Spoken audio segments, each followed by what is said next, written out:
Hello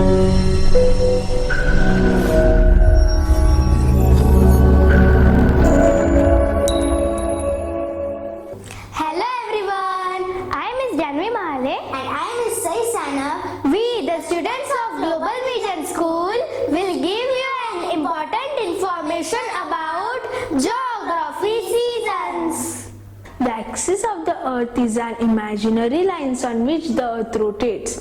It links of the two poles. Thus the axis and the earth are tilted at an angle of 23.5 degrees during a revolution. The tilting of the axis results in direct sunlight falling on different places during different seasons.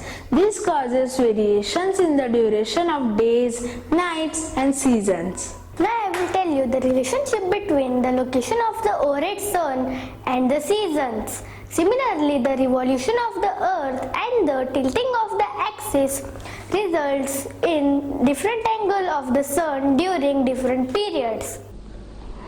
When the sun is directly overhead, we call this the overhead sun. At this time, the midday sun and the earth's surface forms a 90-degree angle. Different locations of the overhead sun results in variations in the amount of solar radiation received in different areas and at different periods.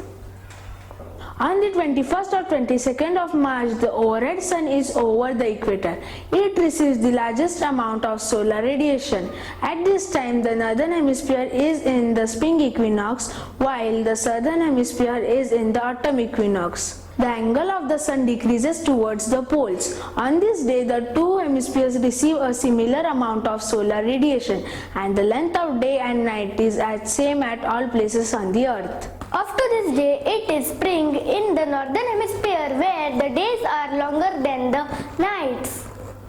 In the southern hemisphere, it becomes autumn where the days are shorter than the nights.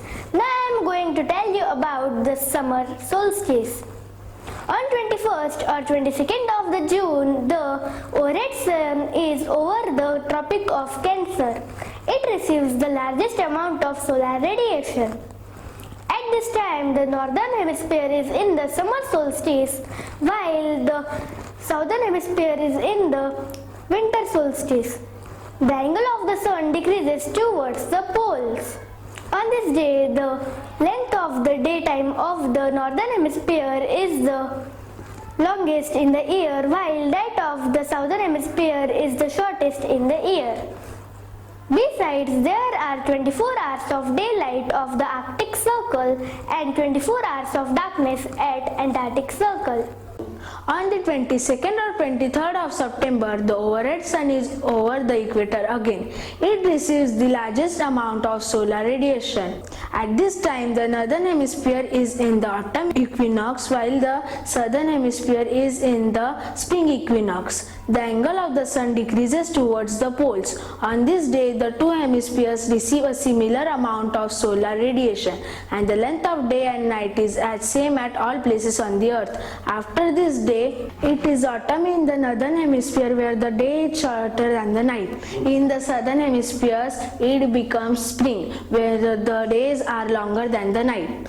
On the 21st and 22nd of December, the overhead sun is over the Tropic of Capricorn. It receives the largest amount of solar radiation. At this time, the northern hemisphere is in the summer solstice. The angle of the sun decreases towards the poles.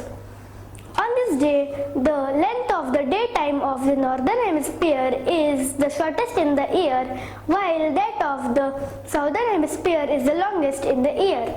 There are 24 hours of darkness of Arctic Circle and 24 hours of daylight at Antarctic Circle.